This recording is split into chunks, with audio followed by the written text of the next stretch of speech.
Proyek pembangkit listrik tenaga panas bumi geotermal Bedugul Tabanan berusaha dihidupkan kembali. Padahal DPRD, Gubernur Bali dan masyarakat Bali sudah menolak rencana proyek tersebut. Indikasi itu terlihat saat pengelola geotermal PT Tenaga Bumi Bali mempresentasikan teknik pengelolaan geotermal Bedugul kepada Komisi 3 DPRD Bali beberapa hari lalu.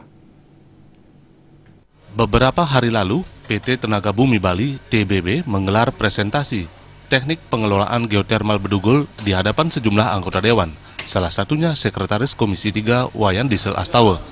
Diesel mengatakan sesuai undang-undang PT TBB yang bergerak di bidang energi tidak melakukan pelanggaran dengan menyampaikan keinginannya untuk melanjutkan kembali proyek pembangunan pembangkit listrik panas bumi geotermal Bedugul.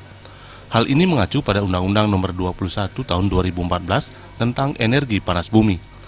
Menurut Diesel, meski presentasi tersebut diterima anggota dewan untuk dilaporkan kepada pimpinan, bukan berarti geotermal Bedugul akan dihidupkan lagi.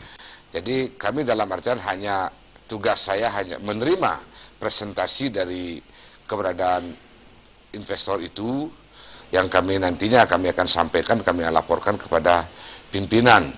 Dalam artian baru kami menerima, bukan dalam arti saya menerima daripada apa yang dia sampaikan. Tentu di sana memerlukan suatu kajian yang cukup baik dari kajian budaya, filosofi, agama, dan undang-undang yang ada.